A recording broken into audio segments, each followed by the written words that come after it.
Welcome back to Hard in the Paint. It is your boy JBobby. Like always, we're here to bring the hot take and the heat. I just want to say, James Harden, it's time to put on the fat suit, buddy. He wants out of Philly, and like we expected. I don't know where he's going to go to this point, but I would love to see him in New York to have a big FU. You know why? Because the best option we can have is James Harden and the New York Knicks. So if he does bad, New York Knicks fans are going to shit on him completely. What they did to Julius Randle, they're going to take James Harden and they're going to throw him over a cliff. So I need that type of energy, so make it happen, please. Trade him there. Around the key where we pass the ball like the Golden State Warriors. And before we get into that, we got a very special guest. We got a content creator and maybe an NBA insider at this point. Also, just the god, somebody that won money at the Kentucky Derby. Am I right? Everybody make some noise for Jack Settleman in this motherfucker. What's up, bro? Introduce yourself.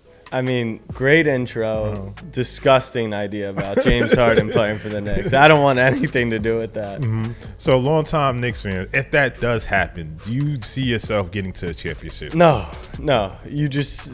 Harden, he's over the hill. Point guards, they've extended their shelf life, and he's done a nice job of changing his game. He led the NBA in assists. He's not a bad player, but he might be a loser.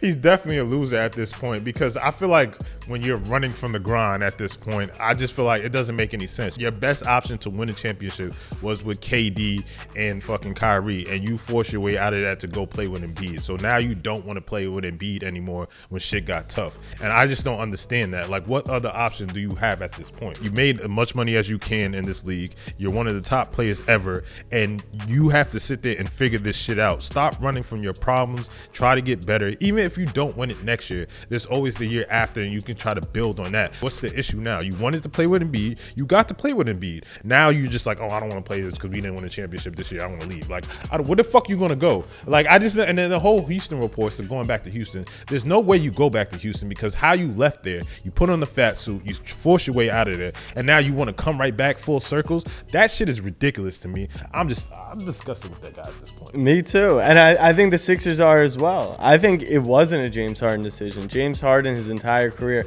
he's made the decisions, and he was good enough that he could make those decisions. But finally, the Sixers are like, enough of this.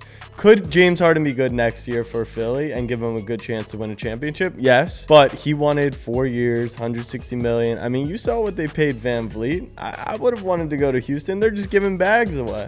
So I always ask every Knicks fan that comes on the show, what do the Knicks need to get over the humps? Like, what would you move? What would you trade? What would you do right now? To me, it's superstar and it's shooting. So those are the two things that kind of held the Knicks back in the playoffs, which were Jalen Brunson played like a star, a high-end star, but there's levels to it. There's superstars, Nikola Jokic, and then there's stars, Jalen Brunson. And honestly, if you want to talk about the Miami Heat, when Jimmy Butler played like a superstar, they got to the NBA Finals. When he played like a star, they got smoked in the NBA Finals. So the Knicks, in my opinion, have done an incredible job of being patient. In today's NBA, where Harden's out after a year, Durant's out after 2, Kyrie's out after a mimosa, it's like the Knicks have finally taken their capital and they've sat back. They've had the Paul George conversation. They've had Zach LaVine combos. Like Zion, they've done their diligence and said, you know what? Those guys aren't the superstars. I want Giannis. I want Dame. I want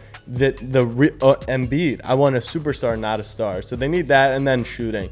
I like the pickup with DiVincenzo, but I would have liked to see a little more shooting. Yeah, the Villanova boys. Like, what is going on? I'll take Bridges, though. He's another star.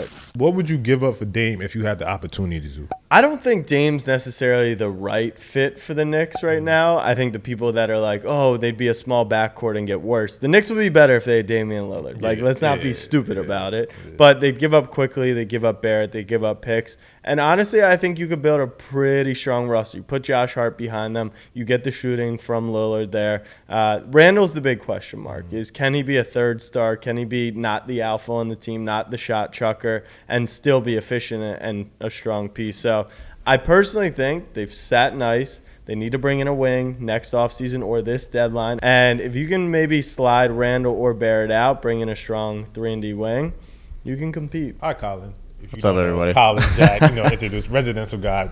He's behind the camera, but he talks too.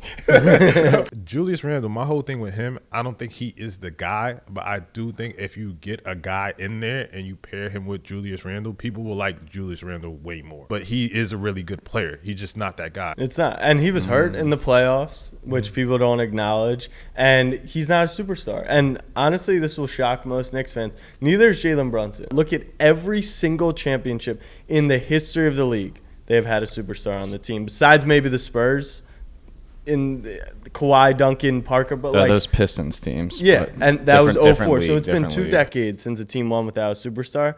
So take your pieces. I love Quickly. That's my guy. I think RJ showed good promise in the playoffs. We have all the picks. We have the salary cap. We're going to push the chips in. I'm a little bit harder on Julius Randle just because, some of the injury, that's not his fault. What is his fault is the shot selection, though. I don't know who's like the shooting coach of the Knicks, or I know Tibbs is an old school guy, but whatever the old school approach of backing the ball down and fading away on one leg, he's got to get rid of that. He's got room to grow. I think he's done. The way he has grown has been incredible. If you remember the player when he was in LA and the player he is now, he's able not to shoot the ball at all. So that he can make those leaps and bounds. I'd like to see someone get in his head and say, hey, don't fucking take that shot. That's a bad fucking shot. Julius Randle, yes, shot selection is poor at times. But when he looked at the Heat series, who could take shots? You know why Josh Hart's open from 3? Because he's not a three-point shooter. You know why Quentin Grimes lost his playing time? He got hurt and then couldn't find a stroke. Quickly looked lost out there. So at the end of the day, it was someone has to take the shot. Jalen, he should take 30, but you need 25 other shots from Randle, and it was on a bad ankle. That's where it's more on team construction than his fault. But then that's where I'm saying if you're gonna build a team, let's move off that Julius contract. Maybe I think that's a tradable chip.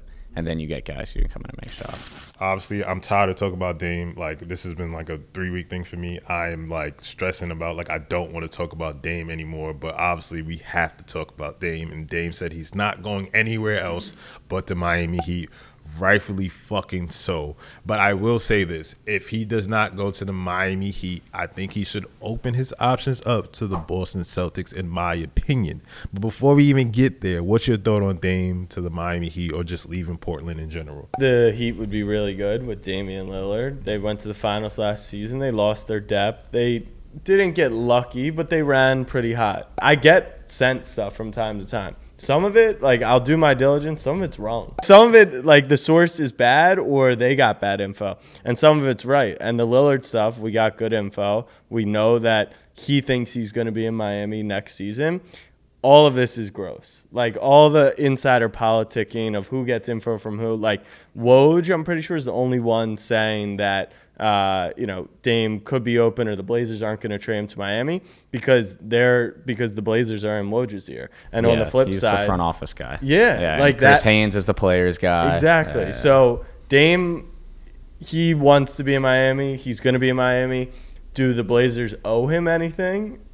You could argue either way. I don't really have an opinion on that, but he's going to end up in Miami. They're just trying to get as much value for him as possible, but I think they're going to do right by him. Question, when you get wrong information, what's your thought process after that? My wrong information that I've put out before, if you had asked me before I put it out on my best sources, they're actually my best sources. I'm talking I got Ravens Thanksgiving matchup against the Bills intel from the third ranking person at the Ravens, and they got fooled on it from the NFL. So I do feel for insiders, there is a ton of pressure for those guys. I don't really squash my sources because I know they're trying to give me good info. Listen, I ain't gonna lie, we're going all over the place today. I don't care. Yeah. The NBA should ban Woj and Sham from tweeting out draft picks before they even happen, because that ruins the whole experience of the NBA draft. Because if you're telling me obviously everybody's on Twitter for the reactions and everything, right?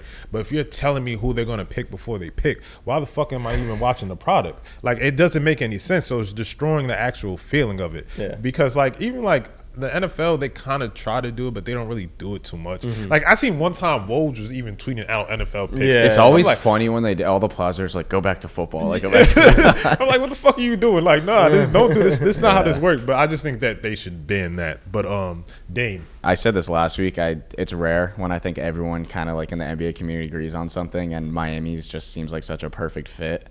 You know, you got to move. The Tyler Herro contract is going to be the first piece of the puzzle to get that off. I don't know where he goes. I know there was some like discussion with the Nets. I don't know how I feel about that. I like that he's 23 and he's a high volume scorer, but it's Miami or bust. Kind of what you were saying though. Like, I think I've reached the point now where I was saying this weekend. Social media and like just media in large is like so huge, especially in the NBA. I feel like we're at a point now where if I'm the Blazers GM, I'm going to like tell Woj, hey, we're going to think about sending Dame to other teams so that it creates leverage. So Miami sees that, and the idea is, okay, we need to up our offer that we have competition. Whereas on the other hand, if you say he's only going to Miami, then Miami's going to see that report and go into negotiations and say, hey, he's only coming here, so we're going to give you a bag of chips. Like, I feel like these guys, again, I know everyone's doing their best, but I could see, you know, if front offices can use them as a tool, then they're going to. So that's kind of, I'm skeptical about everything I see now. So apparently there was a report about like Dame going to Utah, which is like fucking insane. Because why the fuck would Dame go to Utah? Like, I just don't Look at understand. this big two. It was July 4th weekend, and, you know, someone had too much time on their hands with a little jersey swap. Damian Lillard's not playing for the Jazz. It's just more pondering. The Jazz are worse than the Blazers, like in my opinion. Someone took the time to Photoshop this. I was just a Photoshop Dame everywhere. What's your favorite Photoshop of all time? Probably just like every Nick ever, you know, like Knicks, like Giannis Knicks Photoshop, LeBron Bronny Photoshop in a Knicks jersey. I love that. Deuce Tatum in a Knicks jersey. Like, I'll take it all. Here's my take. All the team has to do is draft Bronny, and Bron is coming. So would you, as a Knicks fan, draft Bronny just to get Bron there for one season? Yeah.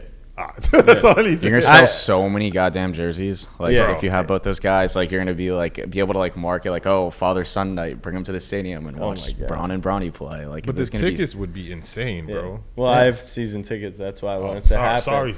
I wanted to have. I'll be a billionaire. Sell my tickets every game. Bronny won't even be playing. Like, Bronny's not gonna play as a rookie.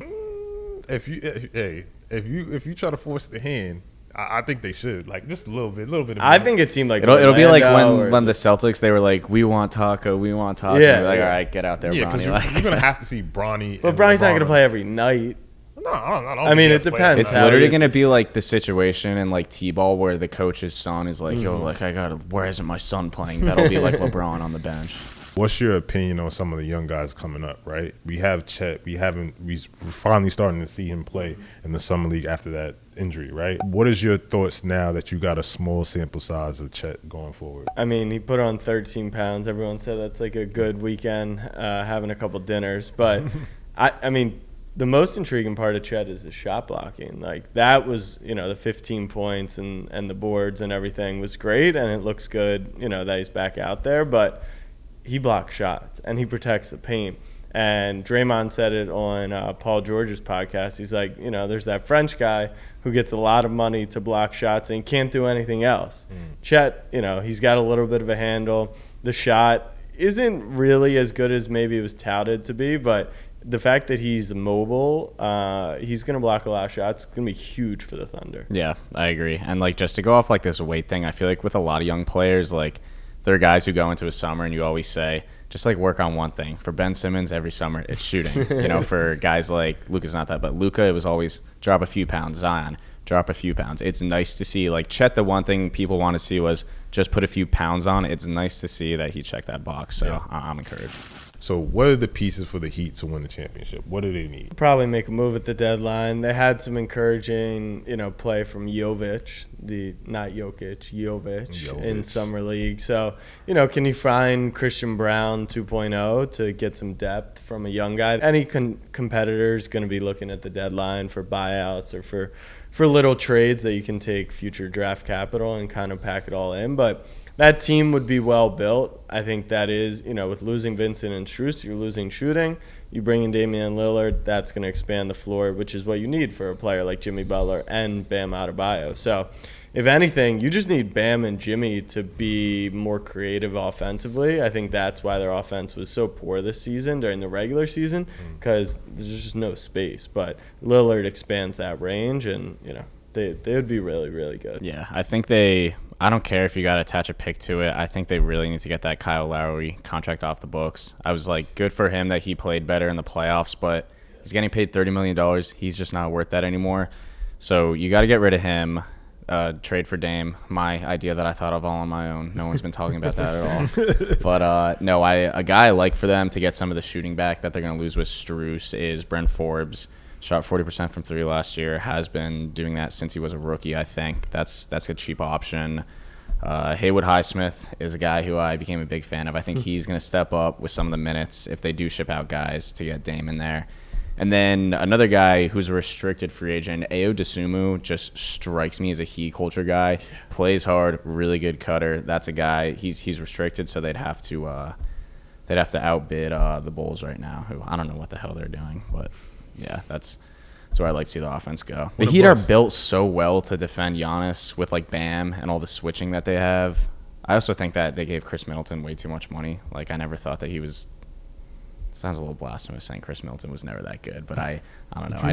You have to put him on, right? They went to the finals, right? But the thing is, though, like, post, like, knee injury, though, like, I just don't think he's worth that much money. I think there's better options out there. About Middleton? Yeah. But I'm talking about the Heat, though. Yeah, you have to put them on, right? At this point, they went to the finals. You owe them that respect. Obviously, we haven't been giving them the respect. Bullshit, Heat culture. But they did it, right? They got to the finals, and then when you add Dame, that elevates them, right? So that was like the piece because they never really had enough. Like Jimmy Butler and Bam, you can't do it if Max Strus and fucking Gabe Vincent. You need another piece, especially when you're going against the fucking Denver Nuggets. So obviously everybody thinks the Nuggets are going to get back again. You need that extra piece that's going to put you over the hump, and I think Dame is that. Unless somehow Dame goes to Boston. They would have to trade Jalen Brown, but I don't think that's a good idea. But do you think – but so what do you put the Celtics in the East, though? You put them number 2 at this point? Miami, Boston, Milwaukee. Yeah, I keep Milwaukee at 1. I just think with Giannis, you're the best player in the Eastern Conference. I don't trust the Boston Celtics. I think that Budenholzer out is actually going to be really good for the Milwaukee Bucks. I'm not a huge believer in their team. Like, I don't love Drew, Middleton, and Brook Lopez at this age. 2 years ago, when they were in the finals, great. It's been 24 months. Middleton's knee continues to be an issue, but they were the 1 seed last year. I think if Middleton isn't hobbled, if Giannis doesn't get hurt in the playoffs, and the Bucks had a better defensive strategy, the reason Miami went on this run is because they just said, we stink, we're going to shoot a ton of threes and hope good things happen. And they got really hot, paired that with Jimmy Butler, insane performances. What people don't understand is the Heat beat the Bucks in 5 games. The Heat beat the Bucks in 5 games, and they won 4 games by like a point. Like every game was overtime. It was a last second besides maybe one blowout. That series could have looked like the Bucks in 5, and we wouldn't have thought about it twice. The Celtics have the deepest, strongest roster every year, but Jalen Brown, maybe he'll work on dribbling with his left hand. But it's really they don't have a point guard. Yeah, Tatum. Yeah, they don't have a true point, and the Heat. I just think. How good are they with, losing all these pieces and bringing in Lillard? Depth matters, but they would be a really strong team for the playoffs. So I'd probably go them at 2, Bucks at 1, and the Celtics at 3. I feel like you can never count the Bucks out because they have Giannis, but I think the Bucks show time and time again that they are beatable. Yeah. And I feel like people put too much faith in that team. Is Bam, Jimmy Butler, and Dame a big 3? Yes. Is that like a moving force? Mm-hmm. Okay. I can't compare that to KD, Kyrie, and Harden, right? You can't at all.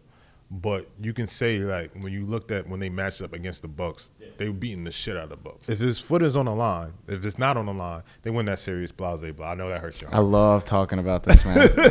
But what I'm saying is like, we're not that. I think people are having that conversation because Giannis did win that championship, but I feel like that was the perfect storm for them. But I feel like we're giving the Bucks too much credit because I feel like that roster is very beatable. That's how I feel. The biggest question is Budenholzer. Like his strategy, which is pack the paint, let teams shoot threes, doesn't really make sense in 2020. Does not work in today's NBA. So that's what I'm excited to see. What is this Bucks team, which has 2 Defensive Player of the Year candidates on them. Drew Holiday, one of the best guard defenders in the league, and then they get smoked in the playoffs every year.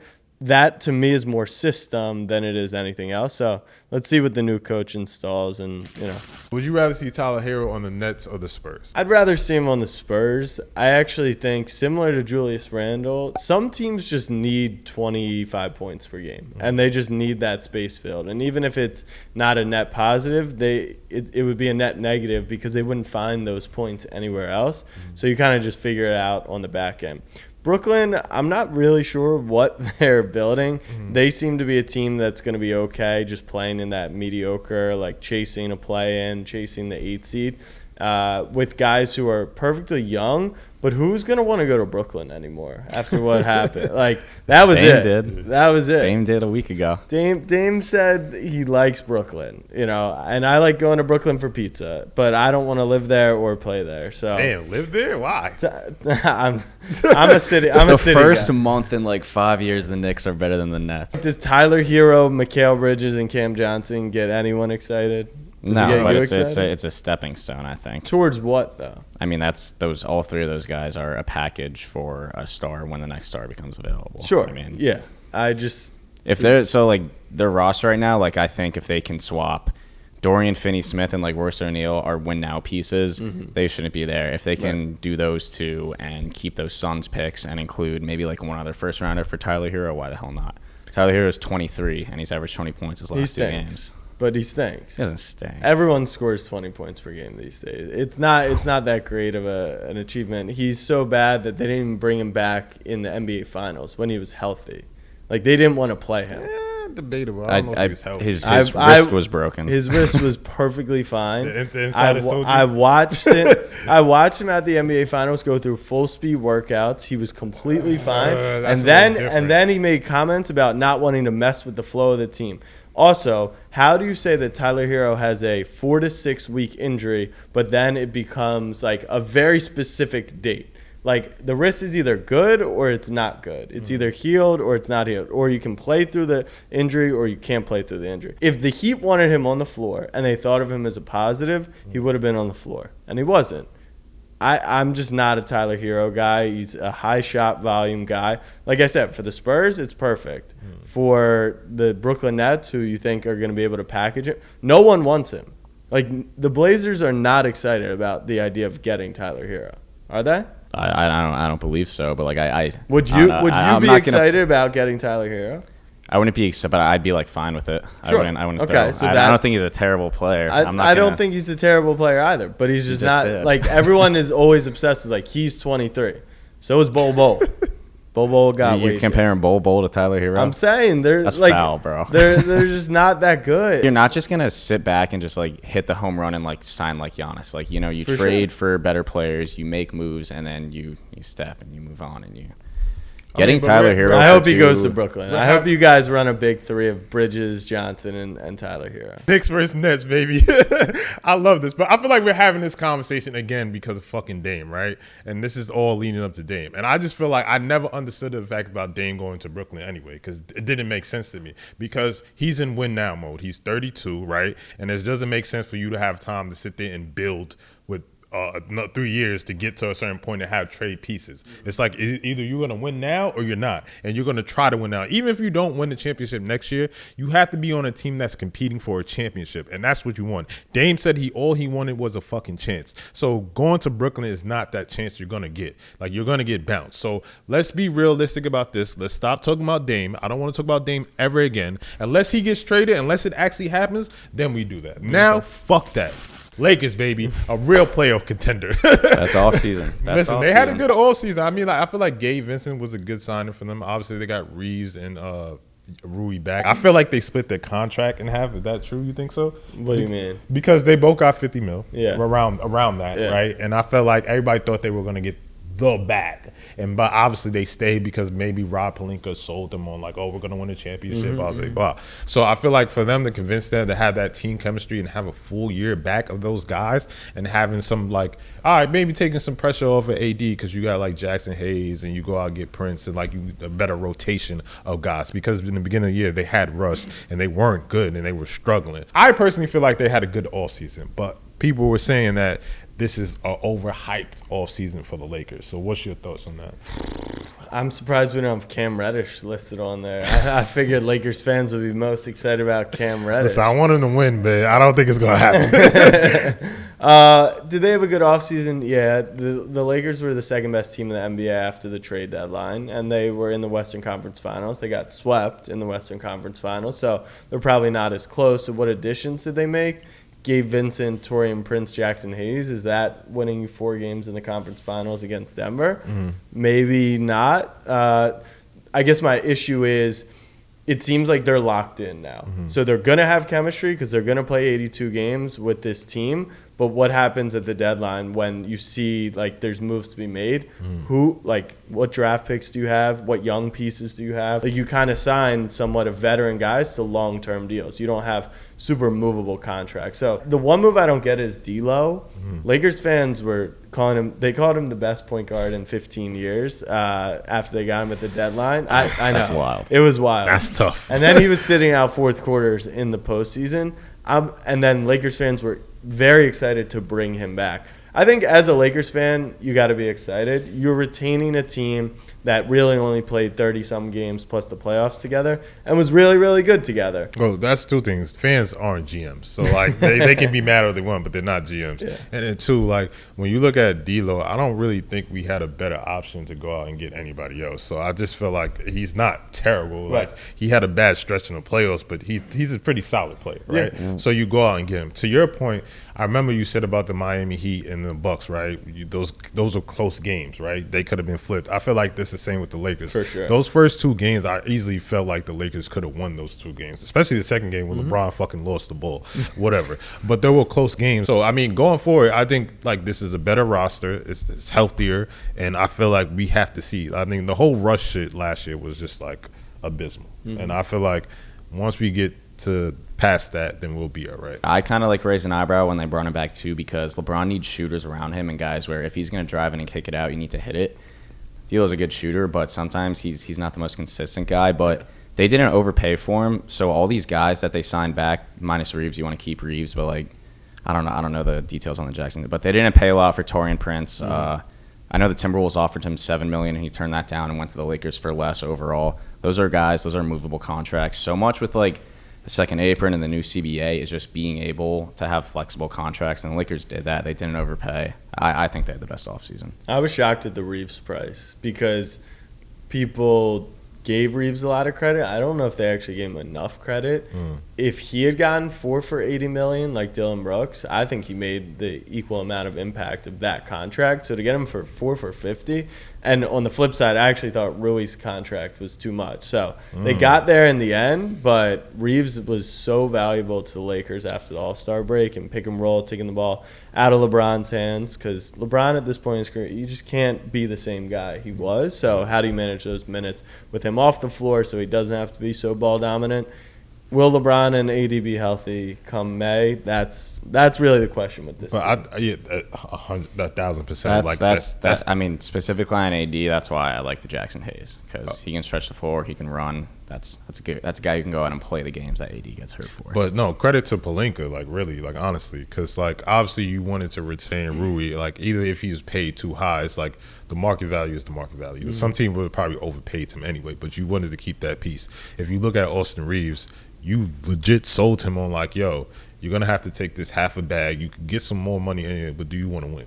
Do you want to be a legend? It's probably, and like for instance, if he wins a championship with the Lakers, it's gonna be better for his career, and especially for you. Like you're gonna be solidified at that point. So I think you have to think about those 2 things. And I feel like what the Lakers did in the offseason, maybe they don't win a championship, but I think it was a good offseason for them. Do you think Russ is $72 million worse than Dillon Brooks? Hell fucking no. To interject, but. $8 million is a little disrespectful. I give Russ a lot of shit, and like for me, like from what I was hearing, that the Clippers were really adamant about signing Russ back, right? So for you to sign him back and get him for $8 million, that is a fucking steal. First of all, you robbed him blind, especially because I feel like he added something to the Clippers or whatever you wanted to call it. I think he did. He added a little bit of spark. Game. That's what they needed. Yeah. So for him, the $8 million, I don't think Russ is that washed either. And I give Russ a lot of shit because I feel like he's inefficient. I feel like he makes a lot of bad fucking shots, a lot of fucking bad plays. But I think he's worth more than that. Dillon Brooks getting 72. I'm not 72. He's getting 80. It's crazy to me because they just had him in China with the Wong Dong. Well, drop. I want to say that was really some good. nasty shit by the Grizzlies to even do that and leak those reports that he's not going to get an NBA contract. They wouldn't bring him back under any circumstance. So I say good for Dillon Brooks. 4 years, $80 million. 100%. And I think that Dillon Brooks is compensated correctly. Russ, I'll talk about in a second, but Dillon Brooks, 4 years, $80 million, $20 million a year. Josh Hart, when he signs an extension later in August, he'll get 4 years, $80 million.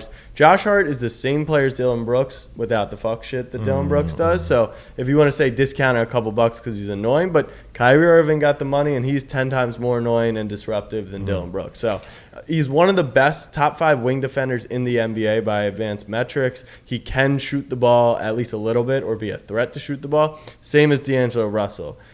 His shot selection is questionable. So they plug him into the right place. In Houston, he's probably still going to fire away. But I think he could be a valuable piece. Like Josh Hart knows his role. That's why he'll be paid $20 million a year. If Dillon Brooks can figure out what his role is, I think it's the right comp. Russ shocked me. And when Russ got traded away from the Lakers, Russ wasn't worth $50 million at this point in his career, like he was being paid. But he's not worth $4 million a year. That's insane to me. He's a $10 million guy. He can be a starting point guard. At least. And if Kawhi Leonard doesn't get hurt, for the millionth time, and Paul George doesn't get hurt for the millionth time, like Russ was playing really well against the Suns, and I thought they had a really good chance to upset the Suns.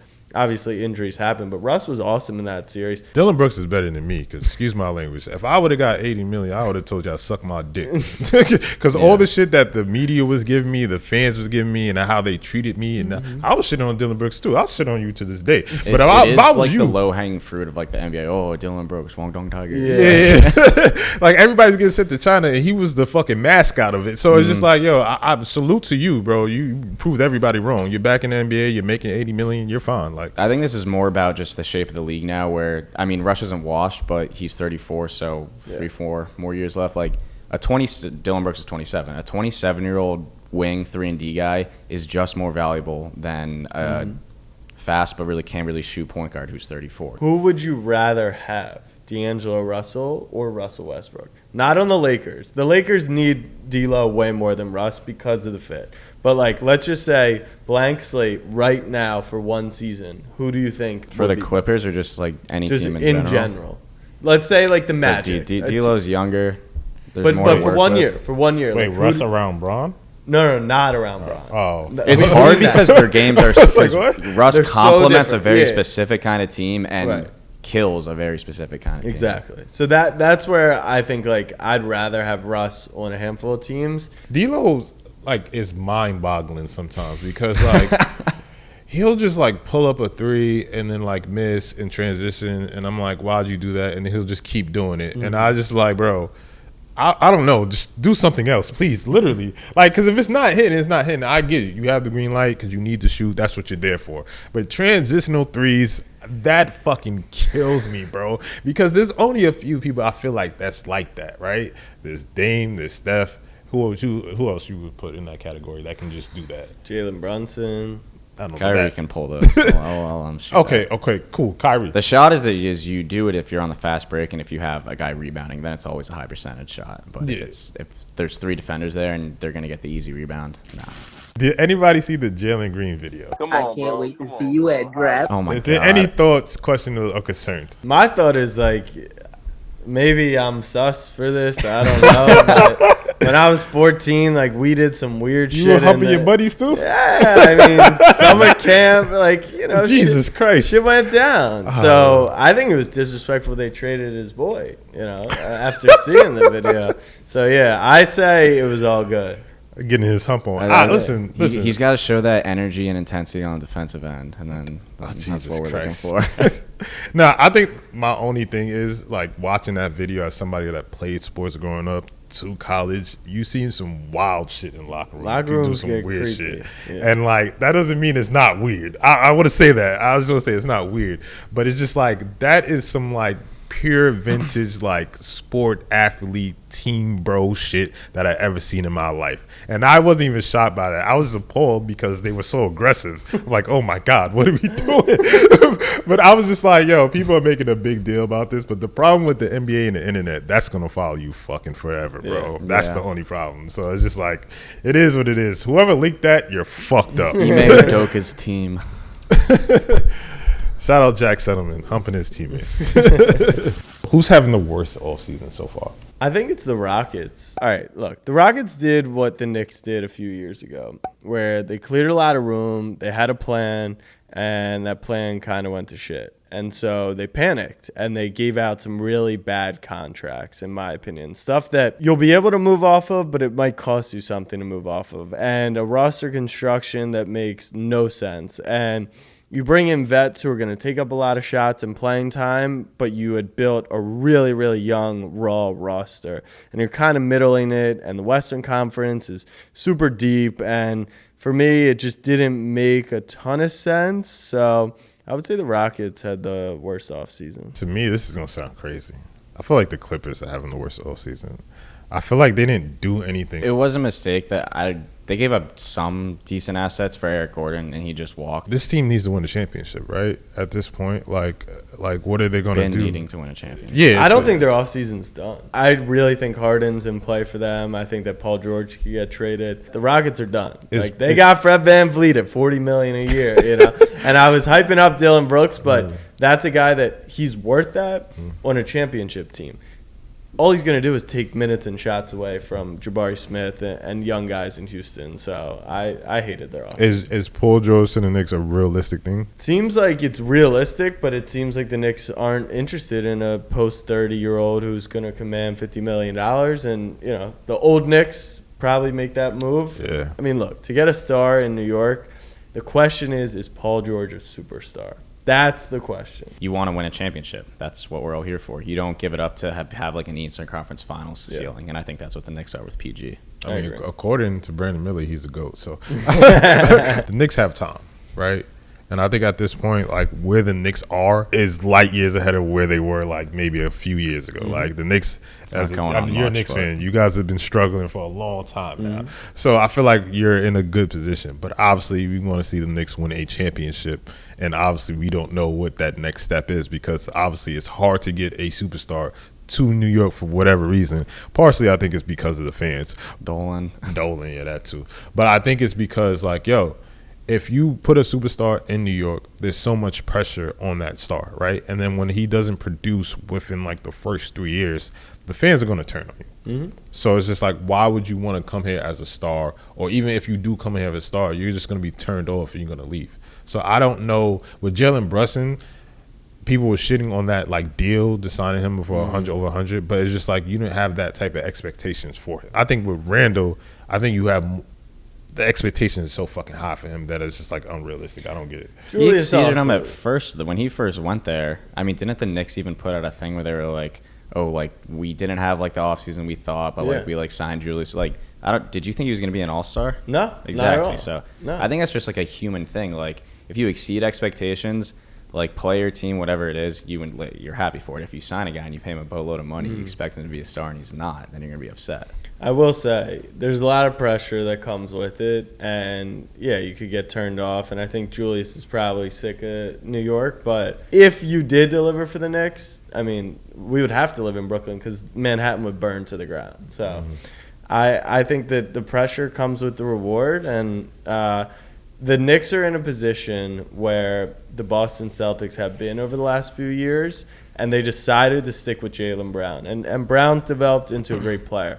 But there were moments when they could have said, we've built up this war chest of assets, we're pushing the chips in. Or you just keep pushing the chips down the line, and then you don't cash in, and then you're the Celtics who are like, they're there, but they just never got there. I think maybe they should have done it before, like when they had like Terry Rozier and like he got to walk for free. Like you trade those guys before they go in free agency, and you have that. Like, do you think Brown's going to be worth 5 years, $290 million? I think in the league you got to pay him.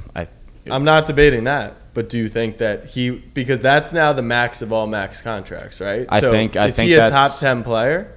I think that's no, but I think you have to pay. Unfortunately, you have to pay not top 10 in my players opinion, that that's why I would have traded him, because then I wouldn't have to pay him, and I would have been able to pay an actual superstar. I like longevity. I see the Warriors, how they've built and won championships at the same time. I feel like that's a different conversation. Though. They haven't won. Because my whole base of liking Jalen Brown is how he's young and he can keep the Celtics as contenders for a long time. That is why I'm saying I'm iffy about trading him for win now pieces. But that's my fear, is they're gonna stay contenders and not champions.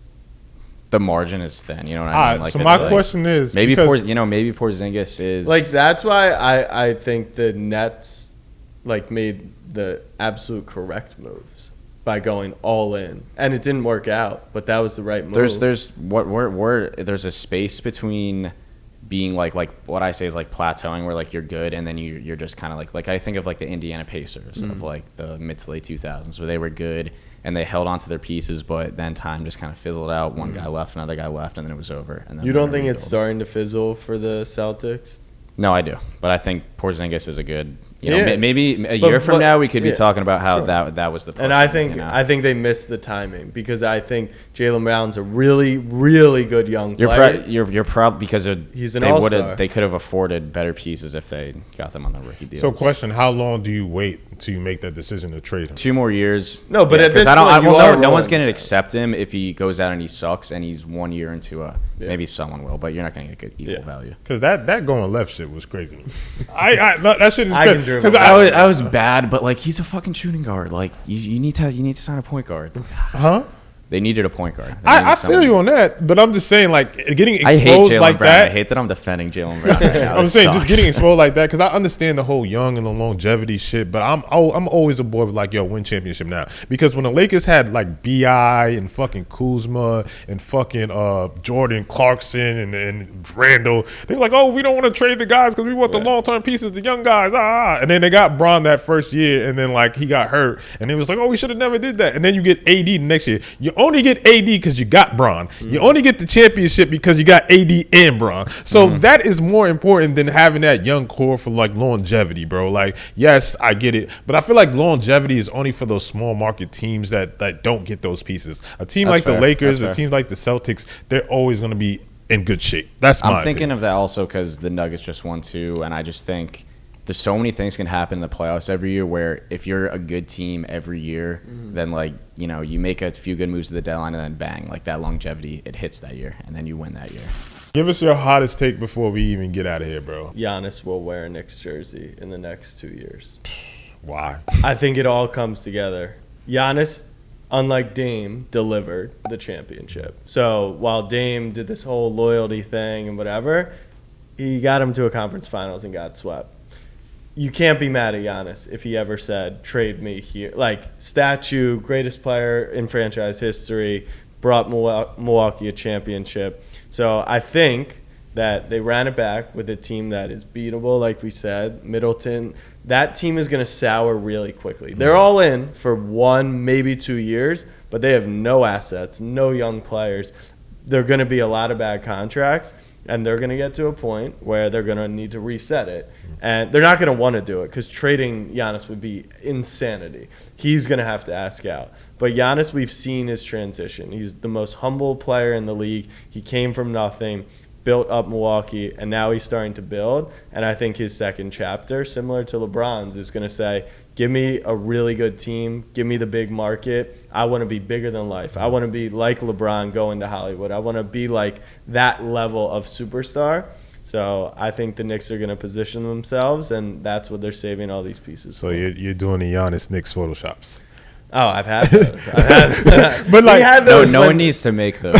There's no shortage. Wait, we had the Knicks fans thought that they signed Thanasis to the team just because they were getting Giannis in Johnny like 4 Drama years. of the NBA. so that's but where does that theory even come from? Like, I get what you're saying. I understand, like, wanting to play in a bigger market. Did say that they were like monitoring it, and I just know because like Stephen A. was just like smiling like on screen for like 10 straight minutes when they were doing it. Man, Stephen A. said LeBron was coming to the Knicks. If it's the Knicks and it's a star, then people will be like, "Oh, of course." Connect the dots. But I think for the first time in a very long time, the Knicks actually make sense as a logical destination for a superstar to land.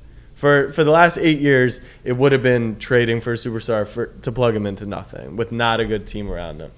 You have Jalen Brunson on the best contract in the NBA right now, outside of maybe Russell Westbrook. Mm-hmm. You have quickly Barrett. I'm not a huge Barrett fan, but he's young, like Tyler Herro, right? He's not like a Tyler's been better than RJ. No.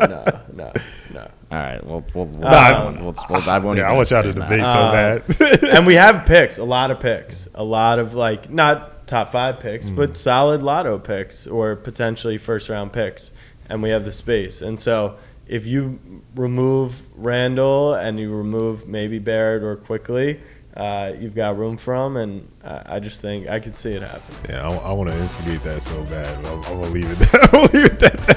Jack Settleman, thanks for coming on, bro. We appreciate you. It's been a great time, man. Always pleasure, definitely. See you in the championship.